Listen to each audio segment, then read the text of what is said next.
What do people say about this book? The Westerner.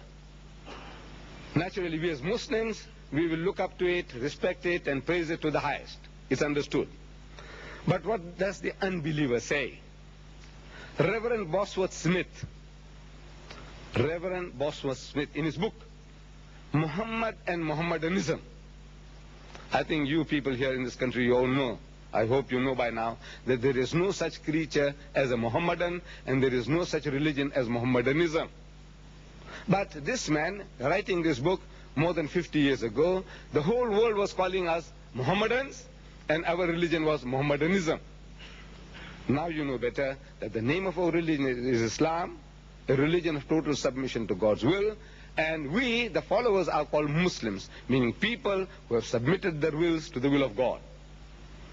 But in his book, Muhammad and Mohammedanism, Reverend Bosworth Smith says, referring to the Qur'an and the Holy Prophet Muhammad, he says, illiterate himself, who Muhammad, an unlearned person, illiterate himself, scarcely able to read or write, he was yet the author of a book. Of course, we take exception that Muhammad was not the author of a book, but this is his belief. This is what his opinion is. He says, he was yet the author of a book, which is a poem, a code of laws, a book of common prayers, and a Bible all in one. And is reverenced to this day by a sixth of the whole human race as a miracle of purity of style, of wisdom and of truth. It is the one miracle claimed by Muhammad, his standing miracle he called it, and a miracle indeed it is. This is coming from a Christian missionary.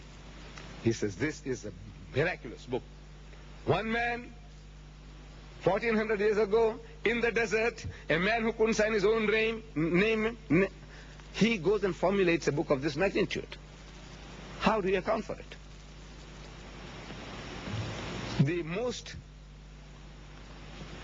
voracious writer in the Christian Bible is St. Paul. In the New Testament, he has authored 14 books. Corinthians, Philippians, Galatians, Thessalonians, Hebrews, Book of Romans, and on. 14 books he has authored. More than half the New Testament is authored by one man. And if I just get those 14 books together, 14 books, they won't be more than this. All the 14 put together. The biggest writer, 14 books, all put together, would be not more than this. This is a one-man job, if he did it. If Muhammad did the job, it's a one-man job. The whole Bible, 40 different authors went to produce this. Matthew, Mark, Luke, John, Joshua, Micah, Elisha, Elijah, and on and on. 40 different persons went to formulate this book, the Christian Bible, and this one-man job. And this man, he didn't know how to read or write. He couldn't sign his own name. Then A.J. Arbery, an Englishman, he takes the trouble of translating the Qur'an into English. And in his preface he says, whenever I hear the Qur'an chanted, meaning beautifully recited like the young child was doing, whenever I hear the Qur'an chanted, it is as though I'm listening to music. It is though I'm listening to music. Underneath the flowing melody, there is sounding all the time the insistent beat of a drum. It is like the beating of my heart. He can't help. If he understands, he can't help vibrating with it. It is like the beating of my heart. Is a Christian talking. Then Marmaduke Pickthall, an Englishman, he also translated the Quran into English.